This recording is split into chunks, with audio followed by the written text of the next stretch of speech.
14వ వచనం వరకు జీవితం గురించి మాట్లాడుతున్నాడు కీర్తనకారుడు.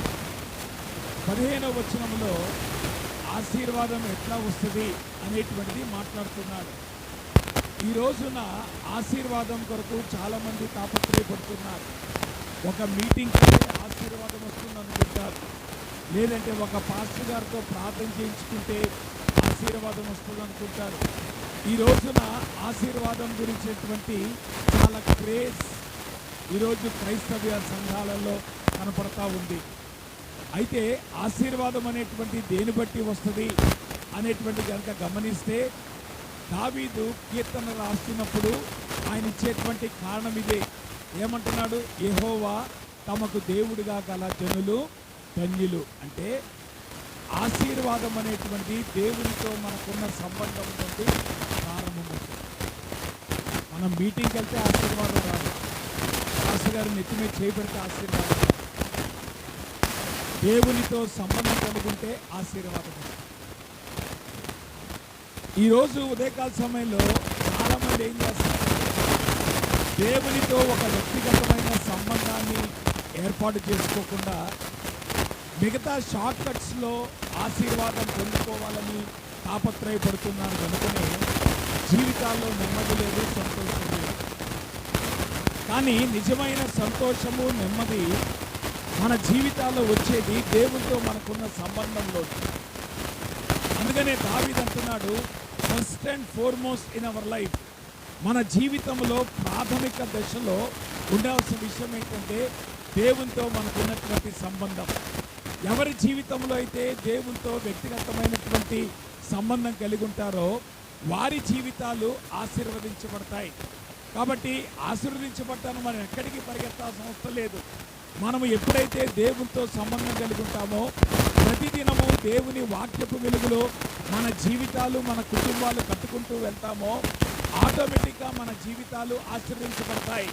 ఆశీర్వాదం కొరకు మనం తాపత్రయపడక్కర్లేదు, ఆశీర్వాదం కొరకు మనం వెతుకులాడక్కర్లేదు. కానీ దేవునితో మనం ఉన్నటువంటి ప్రదేశాల్లోనే, దేవుడు మనల్ని పెట్టినటువంటి పరిస్థితుల్లోనే మనం దేవునితో సంబంధం కలిగి ఉంటామనేటువంటిది మన జీవితాల్లో అలవాటు చేసుకోవాల్సిన విషయం.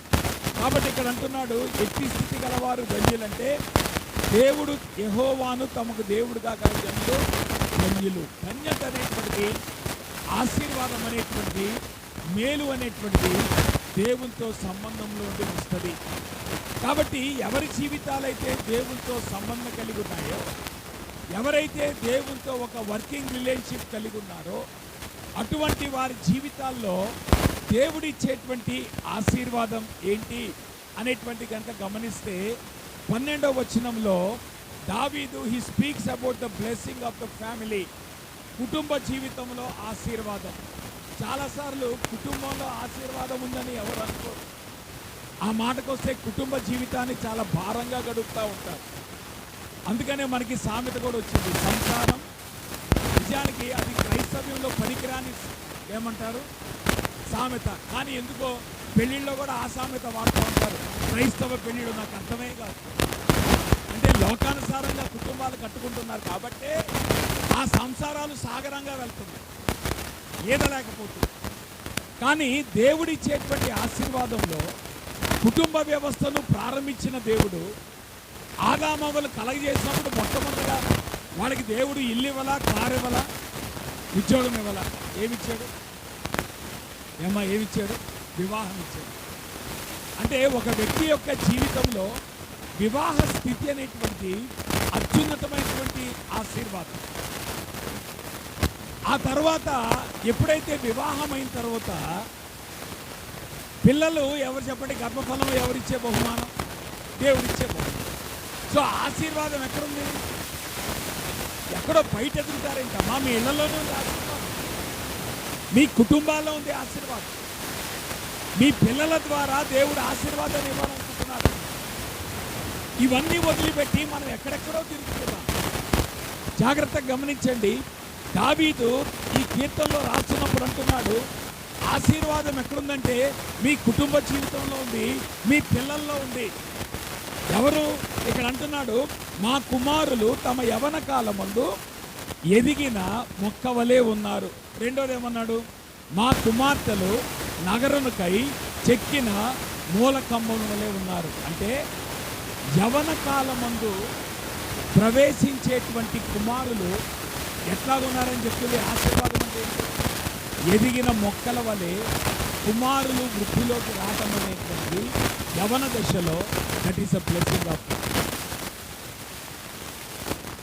ఈరోజు సంఘాల్లో రివర్స్ జరుగుతాం. సండే స్కూల్లో పిల్లలు బాగానే సండే స్కూల్కి వస్తారు, యవన దశకు వచ్చేటప్పటికి చర్చిల్లో కనపడరే. యవన దశలోకి వాళ్ళు దేవుని చేతిలో ఆశీర్వాదంగా ఉన్నట్లు తల్లిదండ్రులు వాళ్ళని పెంచట్లేదు. నేను అంటున్నాను, అమ్మ ఆశీర్వాదం దేవుడు మన జీవితాల్లో మన కుటుంబ వ్యవస్థలో. సో ఈరోజు జైని యవన దశలోకి వచ్చినప్పుడు what is the blessing that God intents? ఇక్కడ ఏమంటున్నాడు, మా కుమార్తెలు తమ యవన కాలముందు ఎదిగిన మొక్కల వలె ఉన్నారు. నేను ఎప్పుడు అంటా ఉంటాను, మ్యాథ్స్ ఏ టైం ఇద్దరు అమ్మాయిలు అంత హైట్ ఉన్నారు. నా మాట మీ కదా భలే చక్కగా ఎదిగేది వాళ్ళు కదా, భలే హైట్ ఉంటారు వాళ్ళిద్దరు, రైట్? ఇక్కడ ఏమన్నా చెప్పండి, మా కుమార్తెలు ఆ నగరముకై చెక్కిన మూల కమ్మముల వలె ఉన్నారు, పిల్లర్స్ లాగా.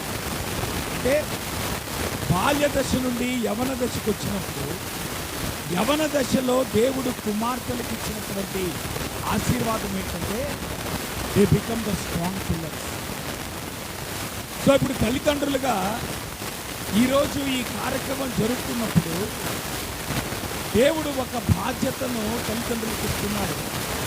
ఏంటి ఆ బాధ్యతను? గమనిస్తే వీళ్ళు మూల కంబాలుగా తయారవునట్లుగా వారిని పెంచటం అనేటువంటి దేవుడు మీకు ఇచ్చినటువంటి బాధ్యత తల్లిదండ్రులు.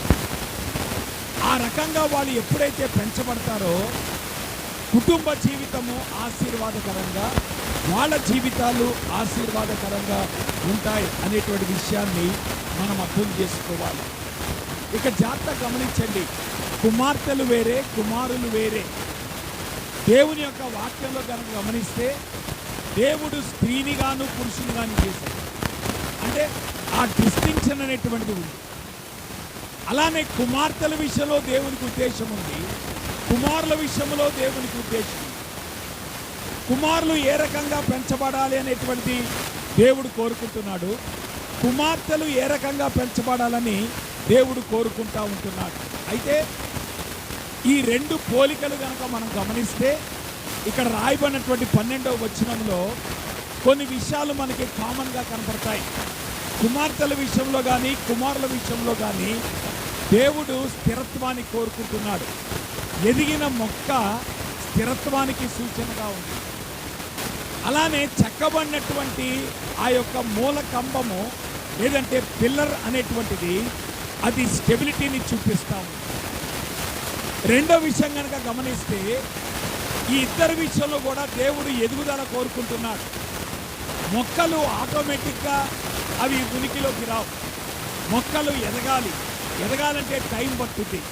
కాబట్టి ఈ టైంలో వీళ్ళు ఎదుగుదల అనేటువంటిది అది కుమారుల విషయంలో కానీ కుమార్తెల విషయంలో కానీ దేవుడు కోరుకుంటా ఉంటున్నాడు. So they need to have a development in there lifes. మూడోది కనుక గమనిస్తే వారిద్దరి పట్ల కూడా దేవునికి భిన్నమైనటువంటి ఉద్దేశాలు ఉన్నాయి. ఆ మాటకు వస్తే మొక్కలు సహజంగా ప్రకృతిలో ఎదిగేటువంటివైతే స్తంభాలు అవి ఒక ఉద్దేశంతో చెక్కబడేటువంటి. అంటే దాని అర్థం ఏంటి? మొక్కలకు దేవుడు సహజంగా ఇచ్చినటువంటి గుణలక్షణాలు ఏదైతే ఉన్నాయో దేవుడు మగవాళ్ళ విషయంలో మగపిల్లల విషయంలో ఆయన నాయకత్వాన్ని కోరుకుంటున్నాడు కనుక వాళ్ళు నాయకత్వంతో పెంచబడటం అనేటువంటి దేవుని యొక్క ఉద్దేశం. అలానే ఆడపిల్లలు వాళ్ళు సంస్కృతిలో వాళ్ళు చక్కగా వాళ్ళు ఎదగటం అనేటువంటిది వాళ్ళు షేప్ చేయబడటం అనేటువంటిది దేవుని యొక్క ఉద్దేశం అనేటువంటి విషయాన్ని మనం అర్థం చేసుకోవాలి. మూడోది కనుక గమనిస్తే పిల్లల్ని పెంచడం అనేటువంటి దేవుడు మనకిచ్చిన గొప్ప బాధ్యత. ఈరోజు తల్లిదండ్రులు ఎట్లా తయారైపోయారంటే పిల్లలు పెంచే ఓపిక లేదు, పిల్లలు పెంచే టైం లేదు. వాళ్ళ చేతులకి సెల్ ఫోన్లు ఇచ్చేసి వాళ్ళ పనిలో వాళ్ళు ఉంటారు, వీళ్ళ పనిలో వీళ్ళు ఉంటారు. అందుకే పిల్లలు సరైన రీతిలో ఎదగట్లేదు. కానీ ఇక్కడ అంటున్నాడు, ఇది ఇస్ ఎ రెస్పాన్సిబిలిటీ. ఒక మొక్కను చాలా జాగ్రత్తగా పెంచకపోతే అది ఫలాలను ఎట్లా ఇస్తుంది? మొక్క ఎదిగిన మొక్క కనుక ఫలాలు ఇవ్వకపోతే ఆ మొక్క యొక్క ఉపయోగం ఏముంది? కాబట్టి చాలా జాగ్రత్తగా కుమారులను పెంచండి. వాళ్ళు ఎదిగిన మొక్కల వలె చక్కటి ఫలాలు వాళ్ళు ఫలించినట్లుగా మగపిల్లల్ని పెంచాలి. అది తల్లిదండ్రుల యొక్క బాధ్యత. అలానే ఆడపిల్లల్ని కూడా స్తంభాలుగా, మూల స్తంభాలుగా వాడిని పెంచాలి. నేను ముందు కూడా కొన్ని విషయాలు చెప్పి ఆల్రెడీ దాన్ని నేను కంక్లూడ్ చేస్తాను.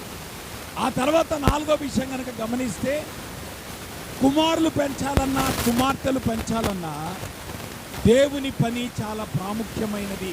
కారణం ఏంటంటే, వర్షము లేకుండా మీరు ఎంత చక్కటి చేసినా, ఎంత క్వాలిటీ సీడ్స్ మీరు తీసుకొచ్చినా వర్షము లేకుండా మొక్కలు ఎదగవు.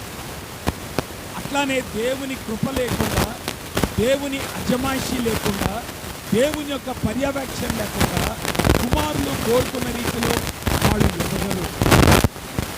అట్ ద సేమ్ టైం స్తంభము చక్కగా ఏర్పాటు చేయబడాలి. దేవుడు సామర్థ్యం ఇవ్వాలి.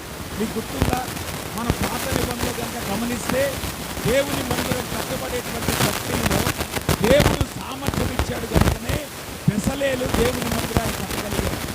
అంటే మందిరం కట్టాలన్నా, లేదంటే ఆ యొక్క మూల కంబాలు కట్టబడాలన్నా దేవుడు సామర్థ్యం ఇవ్వాలి అనేటువంటి విషయాన్ని మనము అర్థం చేసుకోవాలి. అయితే ఇప్పుడున్నటువంటి సందర్భంలో మరి జైని కుమార్తెగా ఈ కుటుంబంలో ఉంది కనుక మరి కుమార్తెకు సంబంధించినటువంటి 3 విషయాలు నేను చెప్పి నేను ముగిస్తాను. దానిలో మొట్టమొదటి కనుక గమనిస్తే, మూల కంబాల గురించి ఆలోచించినప్పుడు మొట్టమొదటిది, ఒక ఇంటికి కానీ లేదంటే ఒక బిల్డింగ్కి కానీ ఒక పిల్లర్ అనేటువంటిది it is a beautiful decoration.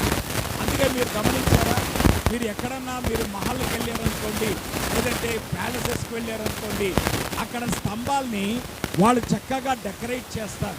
అంటే దాని అర్థం ఏంటంటే, స్తంభాల యొక్క ఒక ప్రైమరీ పర్పస్ ఏంటంటే డెకరేషన్. అట్లానే కుమార్తెలు కుటుంబానికి సౌందర్యాన్ని ఇనుమడింపజేస్తారు. కుటుంబానికి బ్యూటీ ఎక్కడి నుండి వస్తుందంటే కుమార్తెల నుండి వస్తుంది. అందుకనే ఇక్కడ కీర్తనకారుడు అంటున్నాడు, ఈ యవన దశలోకి వచ్చినటువంటి కుమార్తెలు ఇప్పుడు కుటుంబానికి వాళ్ళు సౌందర్యంగా they become the beauty of the family. అంటే కుటుంబానికి సౌందర్యాన్ని వాళ్ళు ఇనుమడింపు చేస్తారు, సౌందర్యాన్ని వాళ్ళు రెట్టింపు చేస్తారు. ఆ మాటకు వస్తే, దేవుని మందిరం కట్టినప్పుడు సొలొమోను ఆ మందిరానికి ముందు భాగంలో 2 ఏమంటారు ప్రధానమైనటువంటి స్తంభాలు ఉంచుతాడు. ఒకదానికి బోయస్ అని పేరు పెడతాడు, ఇంకో దానికి యాకీను అని పేరు పెడతాడు. ఆ స్తంభాల్ని చక్కటిగా దాడిమ ఫలాలతో వాటిని ఆయన డెకరేట్ చేస్తాడు. అంటే దేవుని మందిరంలోకి ప్రవేశించగానే చాలా సౌందర్యవంతంగా, సౌందర్యాన్ని ఇచ్చేటువంటి స్తంభాలుగా ఆ 2 స్తంభాలు కనపడతా ఉంటాయి. నేనంటాను, daughters they add beauty to the family. కాబట్టి తల్లిదండ్రులారా, వారిని సుకుమారంగా పెంచండి, సౌందర్యంగా వారిని పెంచండి. సౌందర్యం అంటున్నప్పుడు కేవలం బాహ్య సౌందర్యం మాత్రమే కాదు, లోపల అంతరంగంలో ఆత్మీయ సౌందర్యం అనేటువంటిది ఇనుపడింపచేసేదిగా కుమార్తెలు పెంచాలి. That is the first thing. రెండో విషయం కనుక మనం గమనిస్తే, ఈ యొక్క మూల కంబాలు ఒక బిల్డింగ్కి అవి కార్నర్ స్టోన్స్గా ఉంటాయి. మీరు గమనించారా, ఈ బిల్డింగ్ అంతా కూడా చాలా పెద్దగా ఉంది, కానీ స్తంభాలు సన్నగా ఉన్నాయి. చూసారా స్తంభాలు ఎట్లా ఉన్నాయి? స్తంభాలు స్లిమ్గా ఉన్నాయి. రెండోది స్ట్రాంగ్గా ఉన్నాయి. సర్వసాధారణంగా ఆడపిల్లలు వాళ్ళు ఎట్లా ఉంటారు? సుకుమారంగా ఉంటారు, కానీ వాళ్ళు చాలా స్ట్రాంగ్గా పెంచబడాలి. అంటే బలాన్ని ఇనుమడింపచేసేదిగా.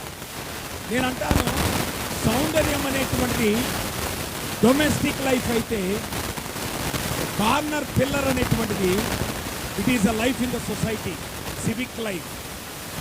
అంటే ఈ రోజున కనుక మనం గమనిస్తే ఆడపిల్లలు ఆ రకంగా కుటుంబానికి బలాన్ని ఇచ్చేటువంటి వారుగా వారు పెంచబడాలి. మీరు కనుక గమనిస్తే ఈ రోజున మగవాళ్ళు కుటుంబాన్ని పోషించవచ్చు, కానీ మిగతా అన్ని విషయాల్లో పర్యవేక్షణ కానీ కుటుంబానికి బలాన్ని కానీ తీసుకొచ్చేది ఎవరు చెప్పండి? స్త్రీలు.